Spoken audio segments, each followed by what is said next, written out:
The story starts in Auckland, New Zealand, as local young man Axel Johnson emerges from a suburban bottle store, carrying beer. His flatmates Zeb and Gaia trail after him. Axel is looking up, where a meteor shower is lighting up the sky. Suddenly a car is bearing down on Axel. He dives out of the way, in the nick of time. The woman driving the car, Stacy, looks to back up and reverse over the prone Axel, but Gaia is in the way, so she slips a dagger into her boot, gets out of the car, and feigns profuse apology. Axel, of course, invites the woman who has just tried to kill him to a party at his house, and so begin the 21st birthday celebrations for Axel Johnson. We meet Axel's brothers, Mike, with his wife Valerie, looking at the shooting stars, worrying, Anders, talking a lycra-clad promo girl out of her huntress uniform, and into his bed, Ty, taking it on the chin as a woman dumps him, in the nicest possible way. These are the brothers Johnson, and we start to get hints of their powers, Anders' power of seducing with words, and Ty freezing wine in a glass. Meanwhile, Axel finds himself outside the party at his flat, on a trampoline, getting to know Stacy more intimately. As they kiss, she pulls the dagger from her boot, and is about to strike, when suddenly, an earthquake hits, throwing them both from the trampoline. As people rush from the house, Stacy's dagger is recovered by Zeb. Seeing her chance to kill Axel is gone, Stacy disappears into the night. The next day, Mike is orchestrating the gathering of the brothers as another Johnson, Olaf, makes one of his typically late arrivals. Ty rounds up Anders, who is very much the black sheep of the family, and Axel, and off to the forest they go for a traditional ceremony, the purpose of which still being kept secret from Axel. It is in the forest, in front of his brothers and Olaf, who he is told is his grandfather, not his cousin, that Axel is taught the true nature of his family. They are human incarnations of Norse gods. Naturally, Axel doesn't warm up to this idea at first, suspecting it is some kind of elaborate prank. But after some displays of godly power involving the throwing of swords, and the playing of paper, rock, scissors, he starts to get on board, and they begin tell him the history of the Norse gods and how they settled in central Hawke's Bay, in New Zealand.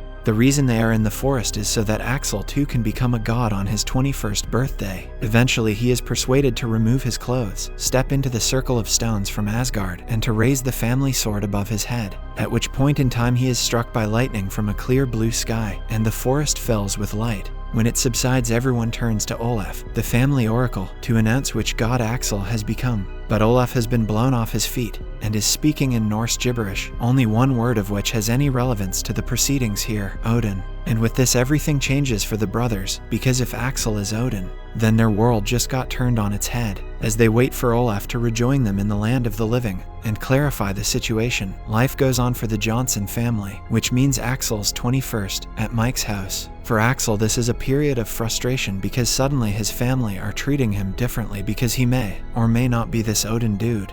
But it's not like he's suddenly got any superpowers or anything. Even worse, he's not allowed to tell anyone about his godhood. Meanwhile, across town, there are a group of women, including Stacy, who are not pleased that they have missed their chance to kill Axel. The woman seemingly in charge, Agnetha, is adamant that having missed their chance, now they must wait and see, along with everyone else. Axel's 21st is, on one level, what you would expect from a typical Kiwi 21st, a lot of people drinking to excess and behaving badly. But there are things going on other levels. Olaf is still passed out in Axel's old bedroom, and Axel learns that their parents were also gods. He is told that when his father left them for the sea, his overwhelmed mother walked into a forest to become a tree. Treasured moments in Johnson family history. Then Anders turns up with a couple of promo girls in tow as a birthday present to the future Odin, which leads to a fight with Mike about the nature and responsibilities of being a god. When Olaf finally regains consciousness, there is a hurried congress of the brothers, gods, to learn the story of Odin's return, which breaks down to the fact that there are a series of signs that must be fulfilled before it can categorically be stated that he has returned. Axel ticks all the boxes on these signs: earthquake, meteor shower, the harbor turning red with an algae bloom, etc., except the last one. He shall have two hearts, the heart of man and a heart of the earth. Axel, as far as he is aware, only has one heart. Not thrilled at the way this whole Odin thing is turning out for him, Axel is keen to leave the party. Gaia, on the verge of telling, showing Axel the feelings she harbors for him, is keen that they leave together. And for a second this looks on the cards, until Axel feels someone looking at him. He turns to see one of the goddesses, Michelle, in the guise of one of the promo girls. Gaia is forgotten in a hurry as Michelle lures Axel away from the party and into the night. When they learn Axel has gone, Mike, Anders, and Ty give chase, with Mike actually using his godly powers as Uller, god of the hunt, to guide them. It is Ty who arrives just in time to see Michelle fire an arrow into Axel's chest. At the hospital, Axel survives his wounding, but the metal arrowhead remains wedged in his chest, giving him the heart of the earth that completes the signs. Axel is the living incarnation of Odin, all-father and leader of souls, god of wisdom, victory, and magic. But there is one final twist. Because as Odin, Axel gains not powers, but a quest to find the human incarnation of Odin's true love, the goddess Frig, and to be reunited with her. If he dies before achieving this quest, then all his family will die along with him, and a resulting natural disaster will likely kill everyone in their area. Poor Axel, who is laying in the hospital bed, sarcastically says, "Great, no pressure then." A few days later, and rather too quickly after a life-threatening surgery, Axel and Anders are sitting around a bar, chugging an ungodly amount of beer. Axel seems to be happy to be alive, while Anders, like everyone else, has a more pressing concern in his mind. Anders tells his brother that he should begin searching for Frig, as their entire existence hinges on it. Axel, on the other hand, is in no hurry to do so, especially so soon after a woman planted an arrow in his chest. Furthermore, the youngest brother in the family says that he will wait for a sign from Olaf to search for his soul mate. Anders points out that if anything unfortunate happens to Axel, before that, not just their family but the entire community around them will face cataclysmic disaster. The young man seems extremely bothered by this fact, and remains quiet for once. Anders then suggests that his little brother should sleep around with each and every woman around him until he finds Frig.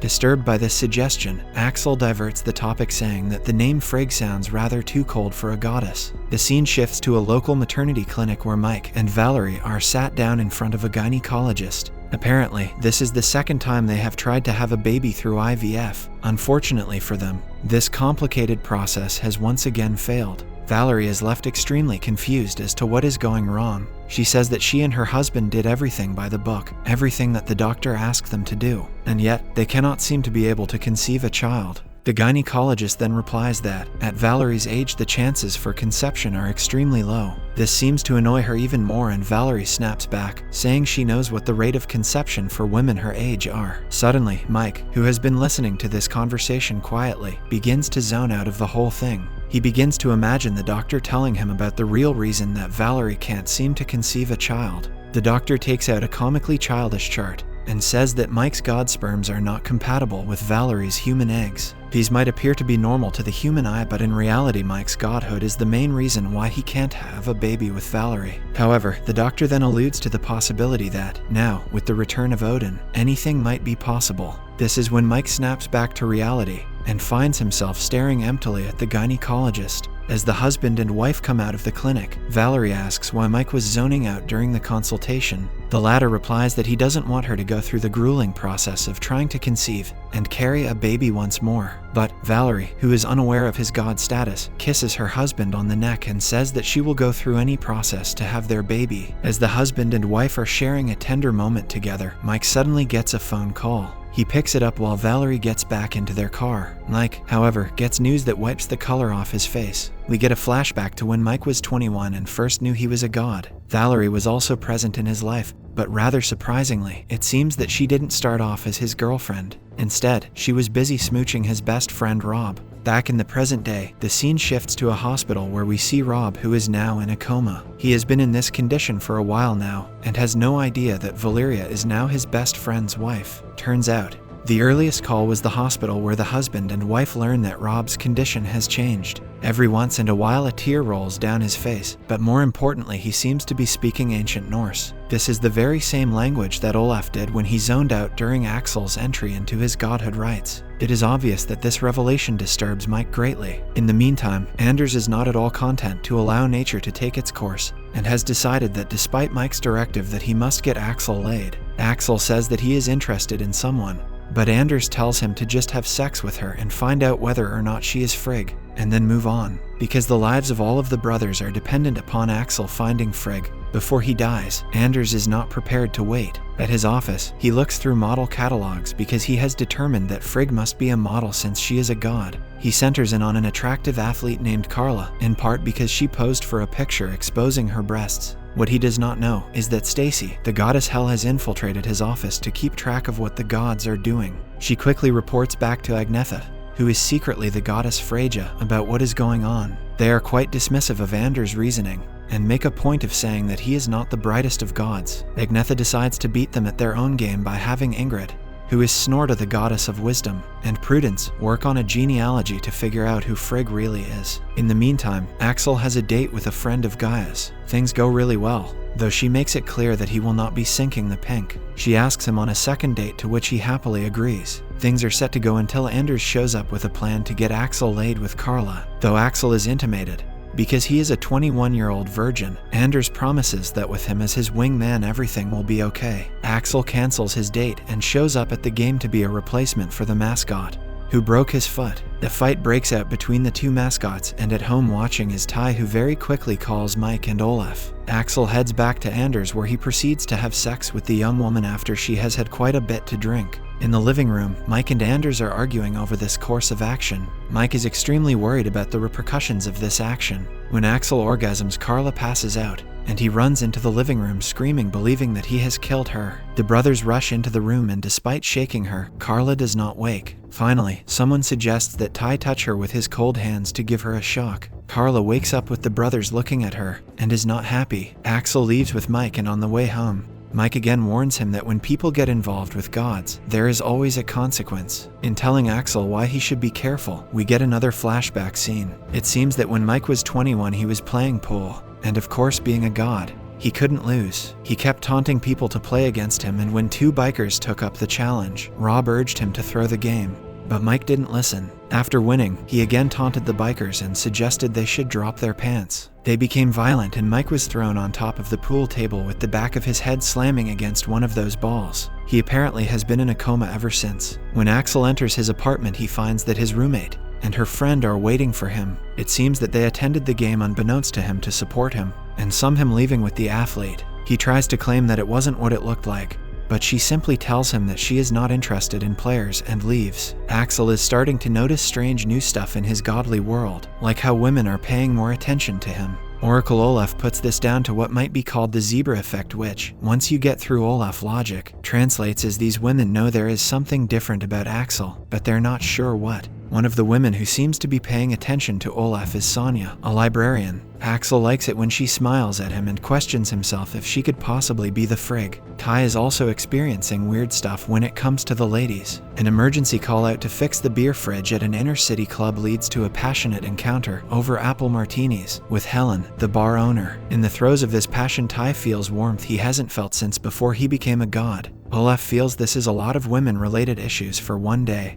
and he needs to ponder this. This leaves both Axel and Ty to chart their own course through life for a while. So Axel decides to take things further with Sonia, which is when she throws a huge curveball his way by confirming that yes, indeed, she is Frig. Axel never ever imagined the quest would be quite this easy. His brothers are also suspicious, but give Axel the go-ahead to pursue Sonia. So Axel does, and gets thrown yet again when Sonia invites him to a party of gods at her house. Meanwhile, Ty takes things further with Helen, and starts to fall in love with her, like he does so often. But when he and Helen finally consummate their lust, it starts snowing in Ty's living room. Out of this unusual occurrence, it emerges that Helen is, in fact, the goddess Odin, grantor of youthfulness. But when Ty takes this news to Olaf, the family oracle has bad news for him, for as Odin is destined to be with Frigg, Idun or Helen's destiny lies not with Hodder or Ty, but with Bragi or Anders. If Helen ever claps eyes on Anders, she will fall madly in love with him, and will not end well for Helen. In this moment, Ty's heart is broken again as he realizes that he can never be with Helen.